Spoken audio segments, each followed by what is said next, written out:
Hey, Mama. What's up? How are you? Fabulous. Good. The sun's going down behind us. It's a little lighter now. Daylight savings time. Love that for us. That's good. Today, it's been a long day. It's a very long day. Getting our groove is good. You look pretty with those flowers in the back. You look beautiful. I made them myself. Oh, you did? You grew them. I did. I love No, that. I made them. You made them. I love that. I love your nails. Can you show your nails to the camera? Hey, pink lipstick. You look beautiful. Thank you. It's an honor to sit here by you. Today, we're talking about mentorship. We're both mentors in our own rights. Who are the top 3 mentors in your life? Why not go first? Because I'm not bubbly right now and you are. I don't know if I'm bubbly. I don't think you're not. Mentorship. The top mentors in my life are, I would say, my father is one of them. My father passed away when I was 21. He was 51, a young man still. The lessons that he left me with. My father came from Italy when he was 18 years old and learned to speak English from the Three Stooges and Popeye.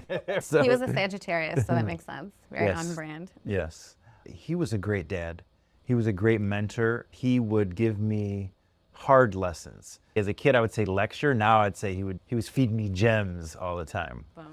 One time I remember he was feeding me some gems because being in the restaurant business, he would bring me to the restaurant rather than you're going to play with your friends all day, which I did a lot. But he'd be like, we're going to the restaurant now. Saturday morning, we're going to the restaurant. I'm like, Dad, I don't want to play with my friends.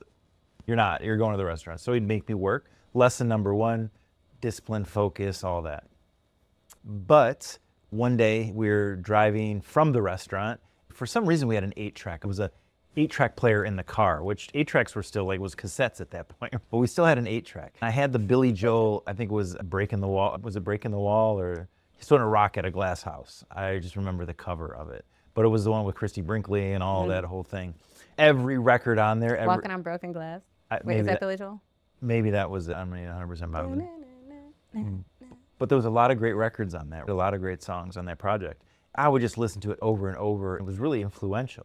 My dad was talking to me. He was giving me some of the gems. I'm just like, okay, whatever. And I turn up the Billy Joel. My dad grabs the Billy Joel out of the 8-track, opens the window, and says, motherfucker. I would have done the same thing. He pulls it out of the 8-track and he throws it out the window. I was like, what are you doing? But those are some of the greatest moments. I was like 10 years old. My dad, again, Italians, when they came here, they'd learn from TV. I'd be 10 years old and my dad would be like, fuck you, motherfucker. I'd be like, Dad, Did they I'm not 10. have censorship on the TV? Listen, Are you sure he wasn't at a bar? the Italians loved the foul language. No, I know. I just meant like the American censorship on the TVs. Maybe he learned that somewhere else. I don't think Three Stooges, I've never heard them swear, or Popeye for that matter. Motherfucker. Dad, I'm 10. How can you talk to me like that? He'd be like, what are you talking about? In my country, you're a grown man. Right? You got 3 jobs. And then he'd also give me lessons of jokes, right? So there's one joke that I really remember. It was a funny joke. I'll tell this joke. Do whatever you want. Okay, perfect.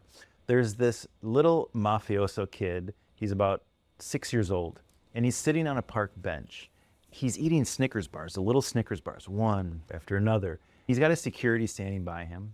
This older gentleman starts to approach him. The security's, hey, gets in his face a little bit.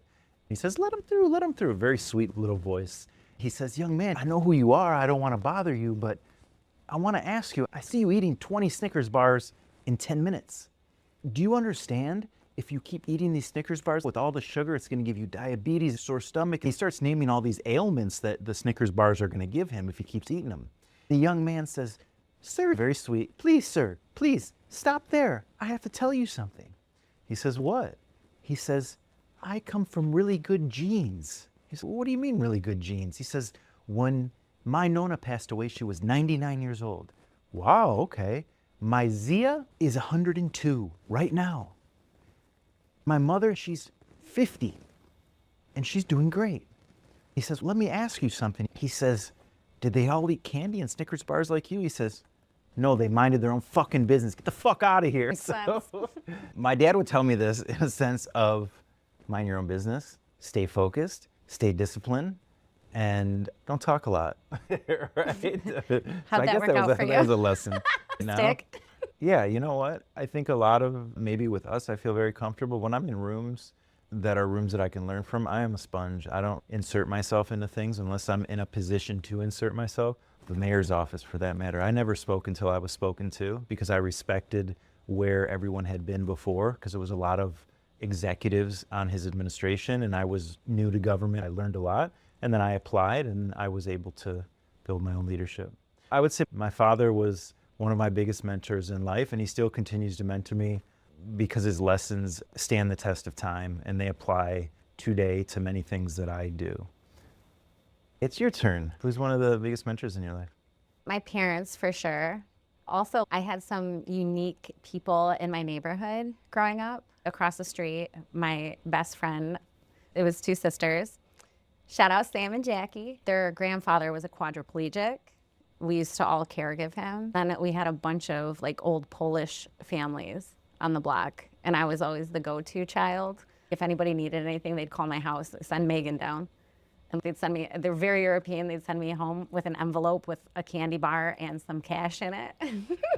I was balling. I don't know, it gave me such a deep sense of community, that old world tradition of taking care of your neighbors. I felt very privileged to be in a space like that and to learn and grow in an environment like that. I got a lot.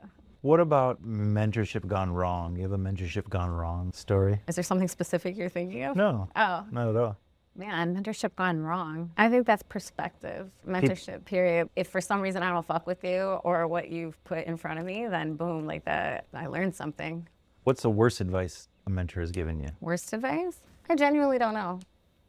Because I don't take advice from people I don't respect. I had a lot of really cool teachers, and God bless, a lot of patient human beings that had me in their classrooms, my mother included. Shout out, Mom. Sorry. I love you. Interestingly enough, I had two Italian men teachers I felt were my biggest actual mentors. Mr. Abate, when I was in middle school, he would always have his shirt unbuttoned. He was very passionate about everything he said. He was our volleyball coach, and he was all about Rage Against the Machine. He would bring in like all kinds of pop culture shit. He would put us on to like real world things that were going on and wanted to talk about actual things and like fighting the power and fuck the man, fuck the system, which was really cool when you're in 7th grade. I didn't realize that carried us forever. I was in his classroom actually when the towers hit, or the planes hit the towers, yeah. He was cool. Then in high school, it was two parallels of the Italian experience also, which is interesting because Abate was the ferocious,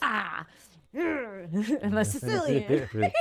Mr. Stewart, so I'm assuming it was his mother that was Italian, or a very low-key father.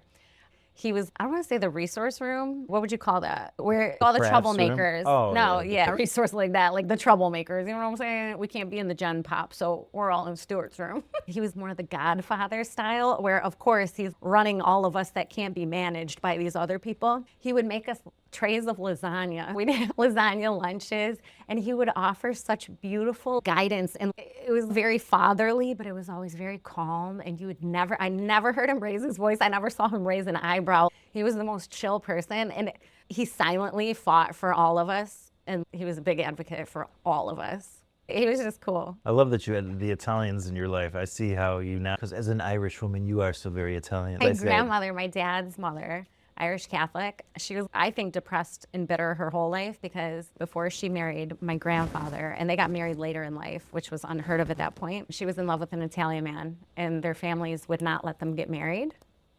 So then they carried on the tradition of not going outside of Irish Catholics, because then my dad married my mom, who's Protestant, and she refused to go to the wedding. I low-key think that because she wasn't allowed to love who she wanted to love outside of an Irish Catholic bubble, that she didn't want to support it. So she held that grudge in a sense. 100. Wow. 1,000%. She was hilarious, though, my grandmother. And I am very fortunate that I have been able to caregive all of the grandmothers in my world, like the great-grandmothers and my parents' moms. My grandma Bean was in her 90s. We got longevity, and it's not because we mind our own fucking business. You know what I'm saying? Oh, good. Way to play on that. I love that. Great genes. She had an eye patch, and she would carry around fake eyeballs.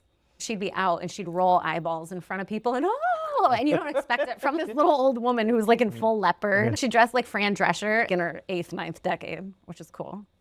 She's a That's bad bitch. phenomenal. The way I was nurtured in my world to be able to give that back at the end of life, I always felt, oh, I'm going to cry. I always felt very privileged because that grandmother in particular, I would go help my aunt. I would be able to help give sponge baths. I was there at her death. My aunt and I are cooking things, like a huge thing of masa chili, because both of us were the ones that have to kind of keep it together. There's just different roles for different folks. That's beautiful that you get emotional about it, the impact they made on you, rather than negative impact. They made such positive impact, and you were able to give back because you're such a giver. With all the roles you've had, nursing and some of the places and the stories that you share. Rewinding a little bit, your mother, a school teacher. Yes. How was that? It's exactly like you think it was. My 5th grade teacher, I believe she had some surgery or something, and so we needed a long-term sub, and my mom just so happened to have graduated, and she became our long-term sub for the rest of my 5th grade year. Well, it was just 1 year that you had your mom? And yeah. Would you have continued that all through school? Was it something that you enjoyed? You get home, your mom helps you with homework, she knows what she's giving you, or Listen, she was such a vibe.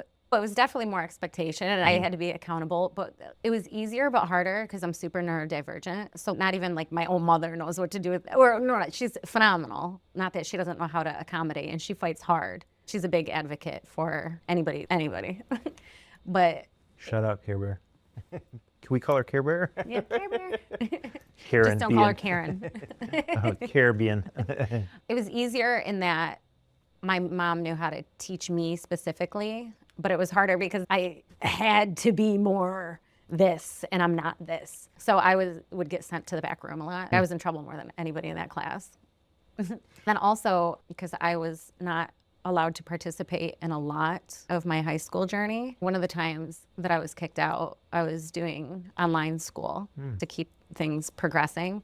So my mom, God bless, because I could never, she would go through the whole courses of math, whatever, learn all the shit, and then teach me at home relentlessly. I did great as a result. Why do you think you were sent to the back of the class? Was it something that... The back room, not the back of the class. I was separate.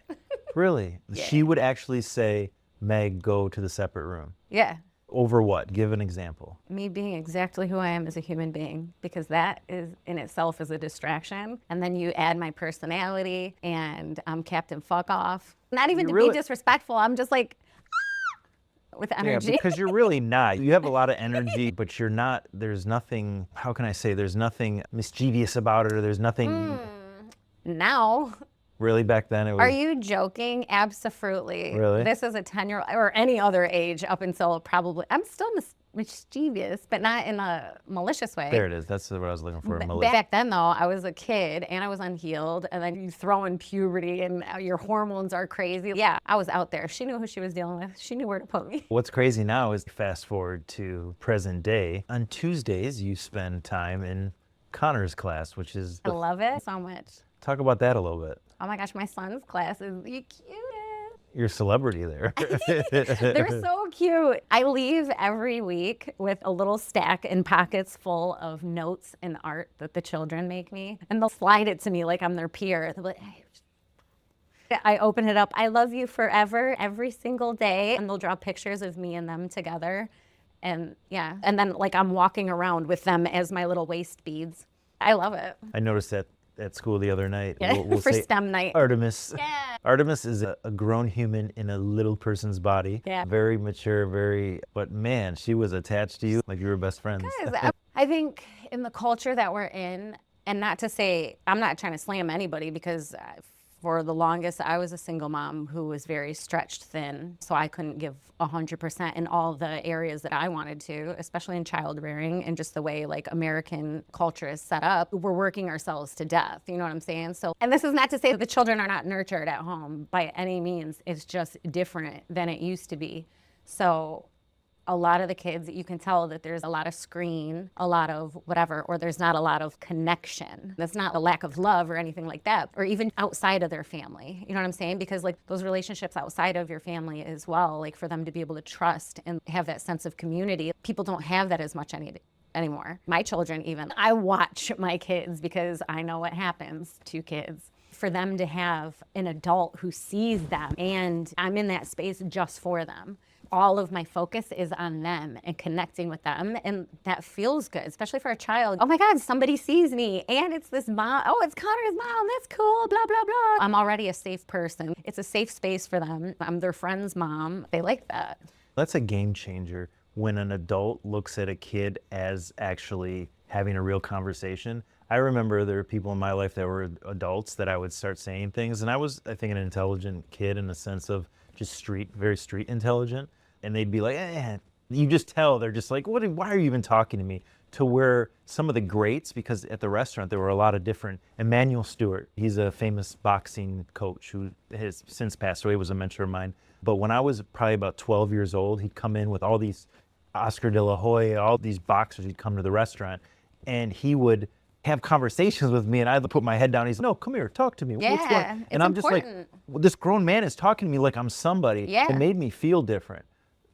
Little did I know his impact on boxing in the world. Up until he passed away, he was a mentor of mine. I get to spend a lot of time with him in his last few years. His lessons still today. I'd put a little weight on. He'd be like, Adrian, you're getting fat, man. Like, who's going to tell you that? I mean, that's what he was. Your mom. Yeah. Oh, let's talk about my mom a little bit. Yo, mama. My mother, Rena, what up? Chiarina. We love you, girl. Chiarina, right here, Chiarina. My mother, very nurturing as I was growing up, really cultured me. First concert, Stevie Wonder at the Fox Theater, Motown, take me to Broadway and all these, very privileged in that sense. I'm not going to sugarcoat that or say I was Every time you privileged. speak, we can tell you're privileged. Okay, you don't have to put that disclaimer out. Anyways, no. Even your disgruntled looks privileged. With that said, my mother and I came up, she was always working at the restaurant. She was juggling the restaurant and raising me. Sometimes I'd go to school and like school lunches. My Italian mom, she made me frittata sandwiches.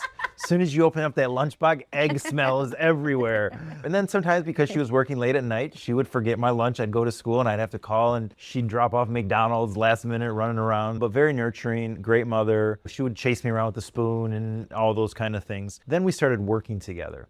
When I was 21, my father passed away. Oh, that's and not funny, sorry. No, I know you're not laughing about that. You have a nice connection with my father as a spiritual That's the healer and a homie. psychic medium. There's a lot of great stories that you've shared that are amazing, and thank you for that. I know he thanks you for that too. Out here making it do what it do. You know what I'm saying? When my father passed away, I said, I'm going to come help you at the restaurant. I was at Michigan State. She says, no, you're not. She says, you're going to go work somewhere else and then come to the restaurant and help me out if that's the case. I got an internship in Italy and I was living there. I was cooking at a place called Hotel Cipriani. I remember I called her and I says, Mom, you're not going to believe this. I'm cooking for Liz Taylor. She says, what'd you make her? Oh my gosh, that's beautiful. I said, a hamburger and fries. She says, what are you doing there? Get back here. I remember that phone call, right? She thought I was making like a pasta pescatore or some crazy And Italian. she's such a foodie that she was probably so invested in knowing the specific. What a punch in the gut a hamburger would be. Right? There. Yelling at me over the phone. But that's what Liz Taylor wanted. I went back to the restaurant and we started working together. And I had a lot of great ideas and what have you. And some of my ideas were not so great. I wanted to reinvent some things when really sticking to what you're good at and what's classic, but taking it to another level and fine tuning it. Man, my mother and I for years had a tumultuous relationship. Literally to where there were times I felt she would do things to spite me. I remember she was in the office and she was stapling packets, private event packets, and she was going tick and 2 staples. And I'm like, 1 staple in there, and she would go tick, tick, tick. And I'm like, what are you doing? To a point where I'm very ashamed to say this, but I had my mother in a headlock, like wrestling. I was like, you're driving me crazy. It was crazy. Now I look back at it and I see who my mother is at this point. She's a Martha Stewart. She's a De Medici. She's Alice Waters. The respect. Rena Tenone is a badass. She really is. Elegant, and she's classy, and she's so hip. And I don't mean hip as, oh, she's older and she's like privy or whatever. Like, she is cool as fuck. Yeah, she is. I love being around her. She is. It was, again, the times we had, literally, it was an insanity. I look back at it now, I'm very grateful. And she's still, man, media's telling her story now and what she did over the years and who she is as a restaurateur. With the restaurant going on 50 years, her and my father, that was their dream and they built it, and one day at a time. But one of my greatest mentors. Your mentors don't always have to be warm and fuzzy, and they could be the ones that make you want to fucking go out of your mind. But at the end of the day, The big picture is, what did you get out of that? Who are you today for it? You don't have to be triggered by things if you're healing yourself. You got to learn the hard way sometimes. Sometimes the hard way is the way that is less traveled, but the more rewarding way. Dr. Seuss. Shel Silverstein. God Your bless. mother. Yes, my mother. What are some of your favorite things about mentor? Because you mentor, today you were The on the world. phone. Yeah, right. Today you were on the phone with someone. We were in our zen today. We were at the beach by the house. There's a little, not beach, it's some water with ducks and geese and all sorts There of was a things. swan today. There was a swan. I watched that swan like land. Literally, and it was eyeballing you. I was like, is that thing observing Adrian? They landed like a plane that was like da, da, da, da, da, da, da. It was crazy. I'd never seen that. I was like, oh, I wish I would have captured that. We were in the middle of it. And when we're in our zen, we like take it seriously. We get some tea, listen to something, or just talk or what have you. You had a friend with an emergency, and you're like, listen, can I just take this? And I was thinking to myself, no. But at the end of the day, I'm like, people count on you because you're such a trusted source. Again, Holla at your Meg. yeah, no, it's respect, really. I know you made that person's day by taking that call. You love yourself first, you take care of yourself first, but when you feel like you're in a good space, you're going to serve someone else. Because if your cup is empty, Yeah, who I'm can you- boundaried up like crazy Yeah. because for a long time I was not.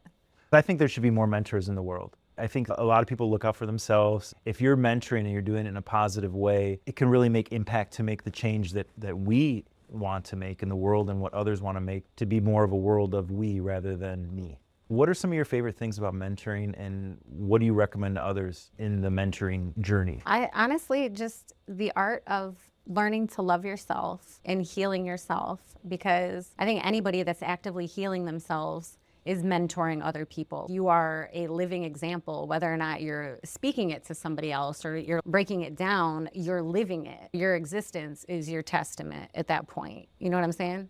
It doesn't have to be anything fancy. You don't need a fucking master class. You don't need 100 coaches who are gonna tell you, oh. When you're triggered, when you feel something, like pause, get to the root of that. Fuck, why do I feel like that? And if you have somebody to help you unpack it or help you navigate it and create the new neural pathways, that makes it a lot easier. Be more intimate with yourself. Pay very close attention to what you're feeling and the root of it. Once you do, then you can, oh, okay, shit, I don't have to feel that way because that's not a reality anymore. Or, wow, actually grieve whatever it is that keeps coming up. I love helping people just unwind everything that's inside. If that means that I have to be available most of the day, several days in a row or months in a row, whatever that looks like, because there's no timeline, there's no crystal ball to tell you like, hey, you're gonna be good by like next Thursday, so let's wrap this up.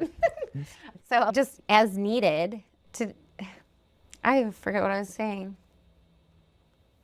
That you said I'm healed and I'll be good by next Thursday? I didn't say you were healed and you would be good by fucking anything.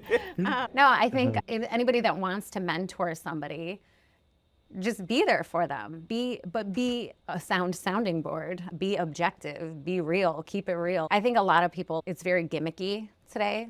The stuff on the internet or like a Self-help, lot of the coaching, coaches whatever, and the whatever. It's gimmicky. Everybody jumped on a fad, which is fine. I'm not trying to invalidate the people that do that. And I think they help a lot of people. Absolutely. However, it is something that's trending upward and everybody does it now and everybody has this and everybody does this and everybody has this title and I have this certificate and blah, blah, blah.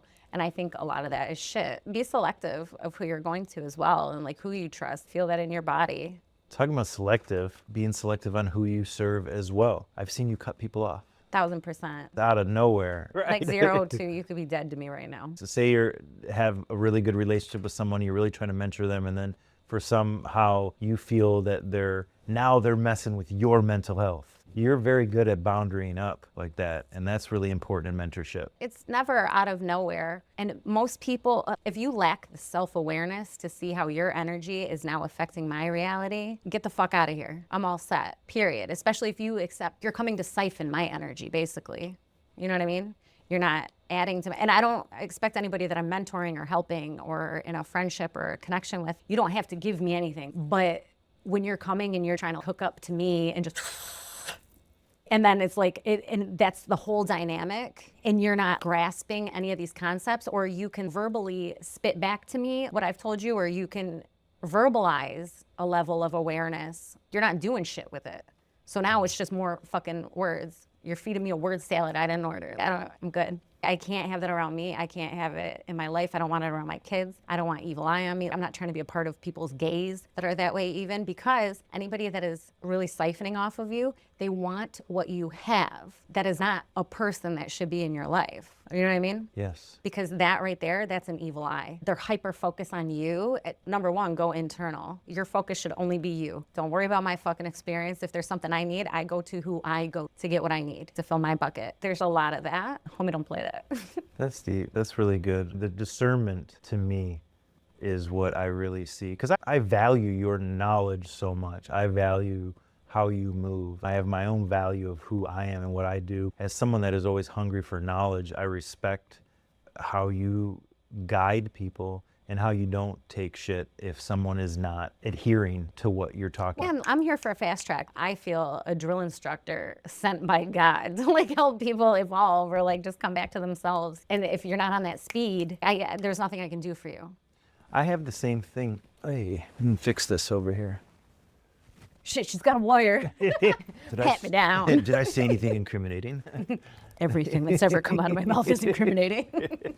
I have a lot of mentees too over the years that the frustration of actually feeding the knowledge and the gems and things that I know because having some years on them, I know that what works and what doesn't. Time is also knowledge. That's why people should listen to elders that have been through it, that have some sort of testament to the work they put in. Some people just don't listen. They just don't listen. It's Groundhog Day, right? You keep coming back to them and have a conversation, and then you walk out of the room and they go a totally different way and then want to come back and say, "Hi, I'm Tom."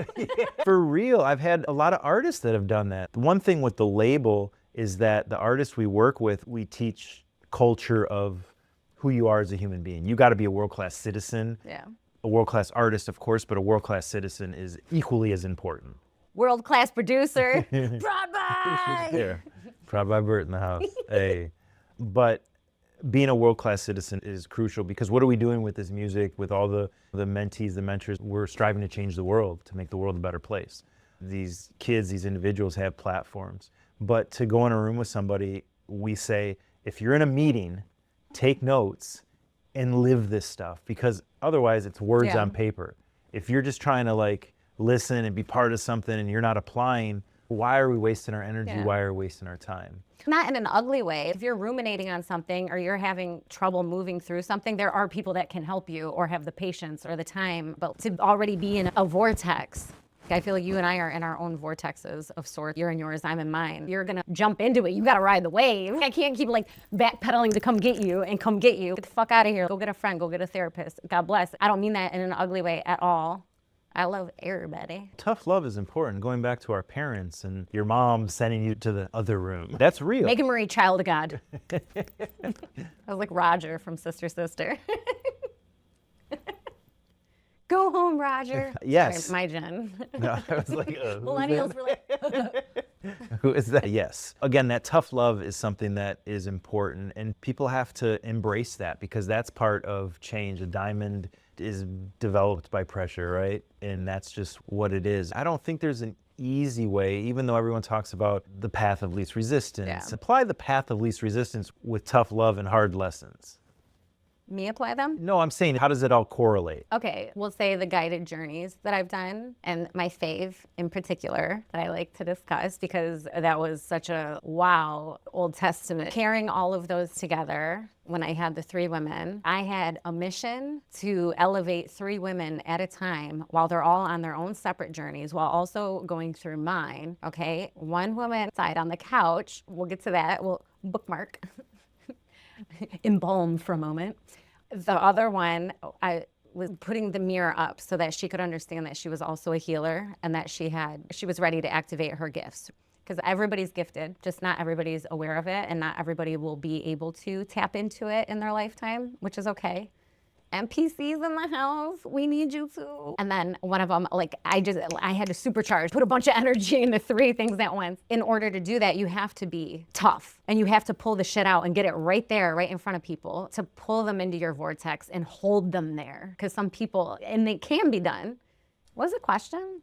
How about a triple threat of Tough love. Tough love and the path of least resistance. Yeah. Everything's easy. The path of least resistance. If you're in your vortex, a People lot can of go fuck themselves. Just because that works for them, I think a lot of people are arrogant on the internet. I'm sure I know a lot of people find me arrogant. To go on and say that there's like a cookie cutter or just because somebody else did it, like it should be that way. And it's so easy. And like, why aren't you guys doing it?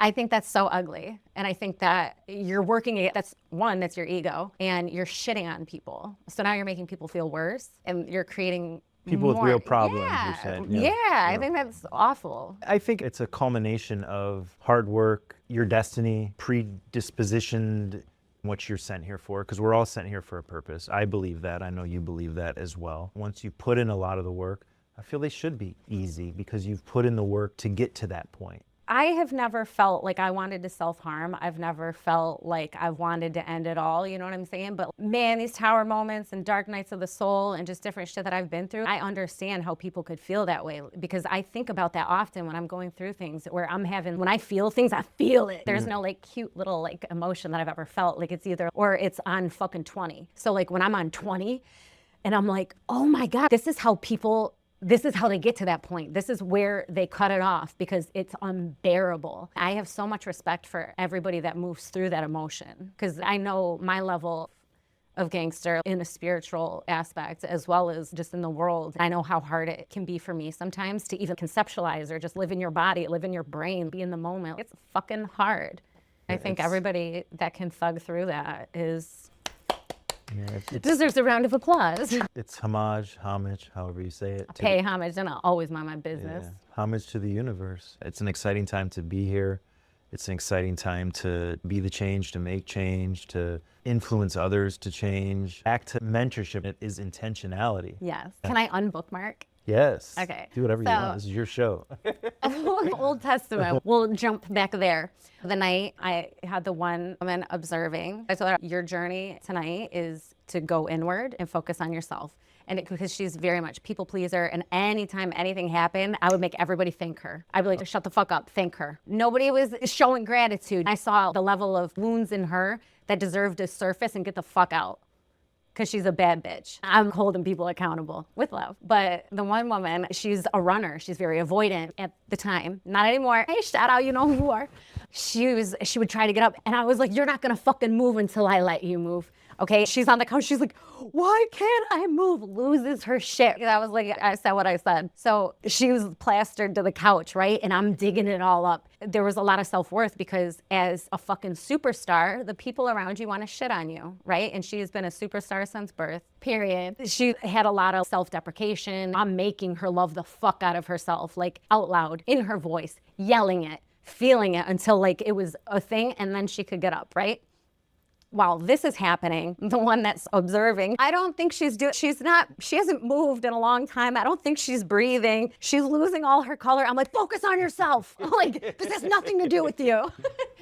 I'm shy. Once the pieces moved, the one that was finally allowed to be off the couch went to go process in the other room because she was mind fucked and torn open, but in a beautiful way. The other one's sitting there, what the fuck? Because homegirl is not moving. Her whole body's freezing. She has no life left in her. She's just stiff. I pick her up like by her shirt and I lift, because she's petite and I'm a beast.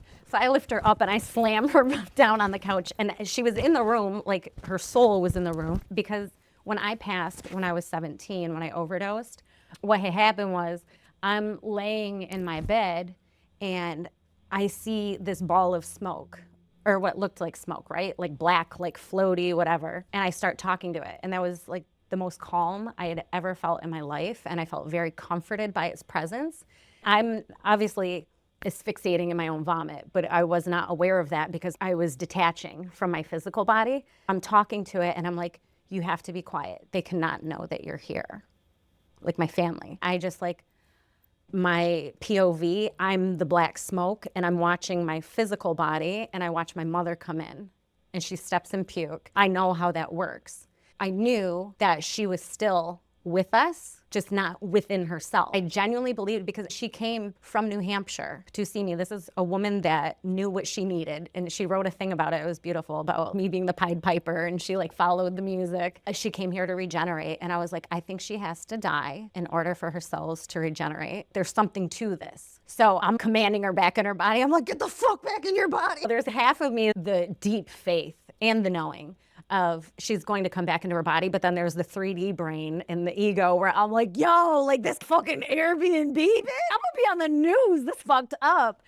Those halves of me, again, staying with the faith, because I've had a lot put on my heart and my head since childhood from God. I said what I said. I'm getting her and I'm smacking her because I'm like, let's get some blood flow going in her body, right? So I'm smacking her all over.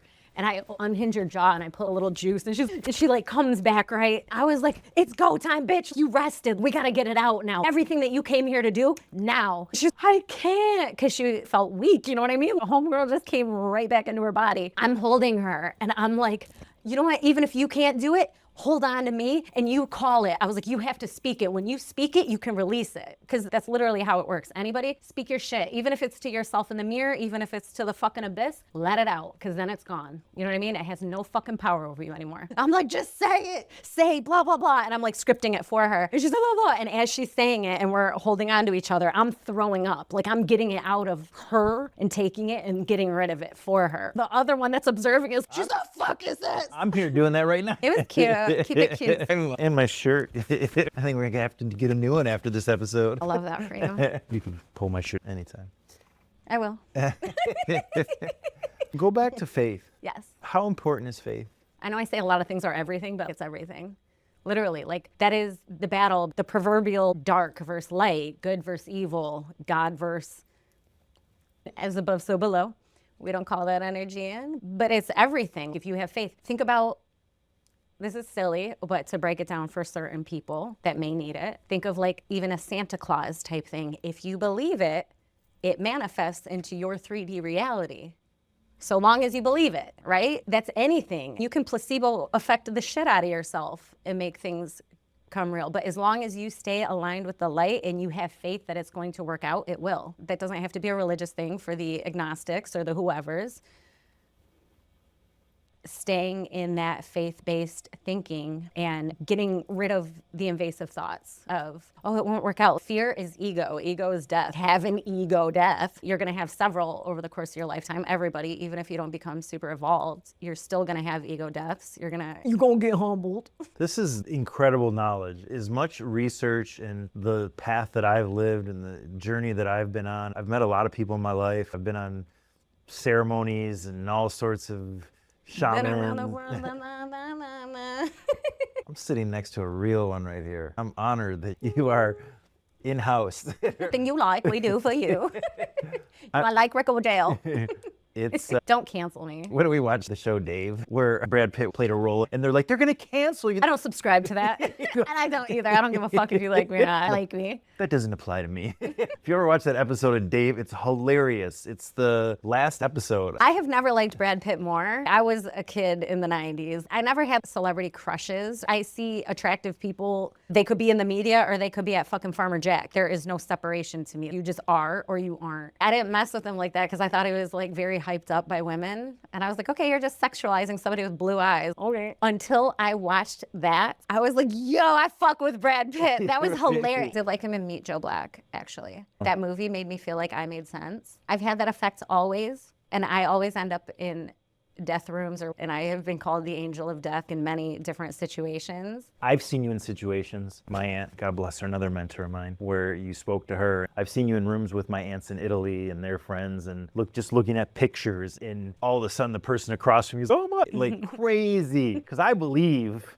but to see it is a whole nother thing. To be a psychic medium, a spiritual guide, someone that can actually communicate with the other side, until you see it, you can't believe it because it's what you don't know that you don't know. But when you see it and it's someone that is the love of your lives, It's popping. we've said a lot tonight. A lot of people will get a lot out of this. It's amazing to sit here with you once a week. We do this all the time because we spend a lot of time together. But to be able to do it and to really capture it is something that is going to help a lot of people. I really do. I feel that. A lot of people could be offended. A lot of people could be turned off. A lot of people could. Do shadow work. And I don't say that to be a jerk. If you're offended by anything, whether it be me, anything, just why?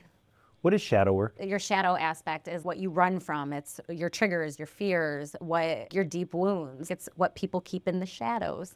If you're willing and able to, always examine that. Figure out why you are the way that you are. Be open to actually working through that and letting it out. If you can let it out, it's gone. It has no fucking power over you anymore. Even in AA, I believe it's the 4th step, admitting things to yourself, God, and another person, the self-inventory. I recommend to anybody in the world to do the 12 steps. I think that is such a beautiful thing. It's a gift from the Bills to the populace. What are the Bills? AA. Bill W., he wrote the big book. Shout out Akron, Ohio. Is that where AA stems from? Yeah. Akron, Ohio? Oh, wow. I didn't know that. Yeah. NA is a different animal. I can't speak too much on NA.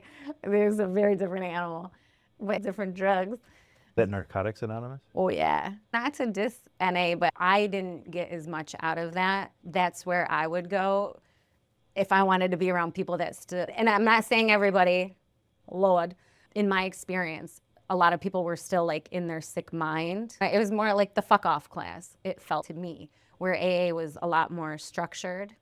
And it was more of a community than like a transient. Like a lot of the people when I was in NA, they were still getting high. They'd pop in, sign each other's sheets, and then go fuck off in the parking lot. It was more that vibe. And that's not to say everybody. There's a lot of phenomenal people doing phenomenal things in the world that are in AA. One of our best friends in life, Royce to 5'9", God bless. Ow. Yeah, he's serious. He's a leader. He speaks around the country and is taking it so seriously. To see And that. Eminem. Speaking of mentors, this is funny. When I lived in Vegas, when I first got out there, the recovery CD had just come out. I was 20 when I moved out there. I got sober at 17. So it's still fresh, and I'm figuring out who the fuck I am as a soul, as an individual, as a person. Now I'm in adulthood, and now I'm married, living in Vegas. What the fuck? There was so much at once. And the recovery CD, I would just over and over and over and over and over. Oof. I felt like he could feel me as I was feeling him. Now that I know myself more and I understand the energy and I understand telepathy and I understand connections like that, it's more impactful now in hindsight. It spoke to me so deeply. Fast forward a couple years later, as I'm making my exit from Vegas, fucking Bad Meets Evil comes out, right? I'm listening, I'm like, I was back. I had some of my spark back and I was myself again more. It was funny because even then, and that was 2011, I was like, oh my God. And these guys are from Detroit and I'm out west. I'm making everybody with ears listen to fucking all of it. I'm like, you don't understand. You don't know what it's like to be a motherfucker out there. Or you don't understand what it's like to be a very flagrant, flavorful white. And everybody's like, who the fuck is this? And I was double M's. I'm Megan Marie. So there were so many connections. And so when I would hear their shit, I was like, these are people I could fucking hang out with. Who get it, to have people from where you're from and be in another part of the country and hear these people and what they went through and like what they create with it, and to see the way it impacts the world around you. It was crazy and it was inspiring. I was like, these people are fucking like top tier. I respected them so much. After Adrian and I met, it was hilarious. I didn't know who the fuck he was when we met. We were in Texas and I start joking around and I was like, sir, painkiller, cigarette, weed. I was just doing that. He's like, why did you say that? Like that song? I was like, are you kidding? And he was like, yo, like that's the homie. It was hilarious. I was like, oh my God, you actually know him? I'm like, is he cool? It's my bro, man. That's my bro. He cool. I used to bring Bad Meets Evil to Italy too, and then be the bullhorn for it, and be like, "Yo, this is what we're doing in Detroit." Yeah. This, that, yeah, 100%. People don't understand though, and that's what I like to talk about with artists here. Even the impact that Detroit music has globally, because I've lived in 6 different states. I've lived in all the regions of the country, and the way different shit. Even Stretch Money, shout out Stretch. Hey. It takes money to make money. Back in the day when I first left Michigan, other people were bumping it in other states. And I'm like, Detroit is so impactful. We have fucking Motown, like we have a hip hop scene. Never underestimate your reach. 100%. Exciting time in Detroit right now for music and for creative economy and everything that we're all part of. Amazing. You're amazing. You're amazing. I appreciate that. Prod by is amazing. Love you. Again, your questions were wonderful. Now people are reaching out. There'll be some other links to be able to correspond with us. We want to help people. We want to mentor you if you're really in need of it. You can mentor us too. Love you all. We love you, darling. Truth be told, Menace TV, peace and love.